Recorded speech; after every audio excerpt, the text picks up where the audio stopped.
The shocking death of a 2-year-old near Toronto this week has reopened a national debate. It's a topic relevant to millions of Canadians. How come this country doesn't have enough licensed daycare spaces for the children and their parents who need them? The CBC's Genevieve Tomney has that story. Baby Avery is only 3 months old, but already her parents are thinking about daycare. It takes a long time. There's waiting lists and the cost of it. There's also the question of safety, which for this mom means a specific search. For sure would have to be licensed just based on what we've seen on the news.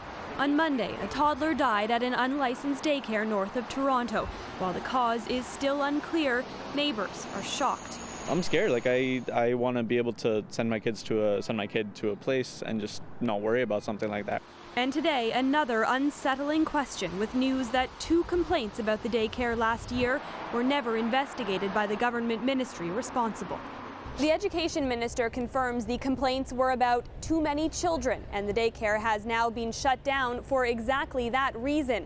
In Ontario, unlicensed daycares are only allowed to care for 5 children under the age of 10 at one time.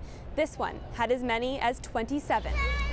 All provinces limit the number of children in unlicensed daycares, but the tragedy and controversy is nothing new.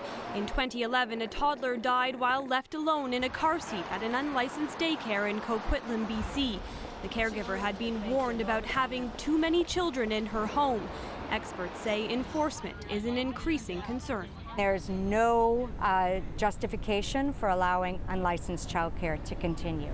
Emily Ramsey disagrees. She cares for a handful of children in her house and says it's important to point out unlicensed daycares are not illegal, just unregulated.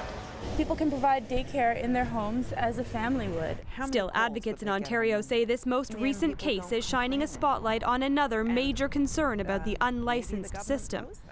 It's a system that operates on a complaints basis, and then when you get the complaints, you don't even follow up. You know, that is absolutely tragic.